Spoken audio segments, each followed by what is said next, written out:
আপনাদেরকে আমি কিছুদিন আগে একটা ভিডিও দিয়েছিলাম ভোলা তজুমুদ্দিন চরের।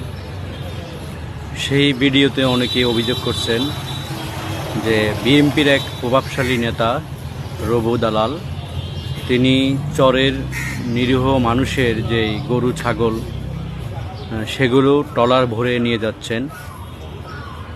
তারা এমন কোনো মানুষ পাচ্ছেন না যে তাদের অভিযোগটা দিবেন এবং তাদের পাশে এসে দাঁড়াবেন। তারা খুব কান্নাকাটি করছেন। আমি আমার ভোলা জেলা প্রশাসনকে দৃষ্টি আকর্ষণ করছি যে আপনারা সেখানে একটা সুষ্ঠু তদন্ত করে সেই রবু দালালের বিরুদ্ধে একটা ব্যবস্থা নেন এবং সেখানকার যেই সাধারণ মানুষ তাদের কাছ থেকে আপনারা আপনাদের মতামত জানেন যে আসলে বিষয়টা কি, কেন রবু দালাল তাদের এই নিরীহ মানুষের গরু ছাগল নিয়ে যাচ্ছেন, তাদেরকে সেই চরে বসবাস করতে দিচ্ছেন না। আমি আমার ভোলা জেলা প্রশাসনের প্রতি দৃষ্টি আকর্ষণ করছি।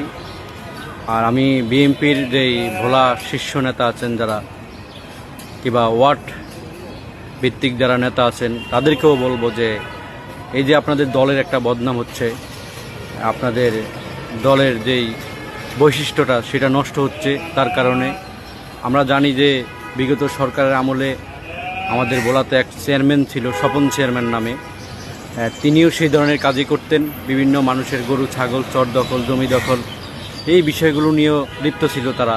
কিন্তু তাদেরকে যখন বাংলাদেশ থেকে মানুষ বিতাড়িত করেছেন, এখন নতুন একটা সরকার আসবেন, দেশ গঠন করবেন, সুষ্ঠুভাবে দেশ পরিচালনা করবেন, এই বিষয়টা সাধারণ মানুষের মাথায় ছিল। কিন্তু এখন যদি চরের মানুষ বসবাস না করতে পারে, সেখানে তাদের হাঁস মুরগি গরু ছাগল নিয়ে নিরাপদে না থাকতে পারে আপনাদের অত্যাচারে, তাহলে এই জিনিসটা খুব খারাপ। আর আমি আবারও বলি যে আমি ওই দলের নেতাকর্মীদেরকে বলবো যে আপনারা এর বিরুদ্ধে ব্যবস্থা নেন।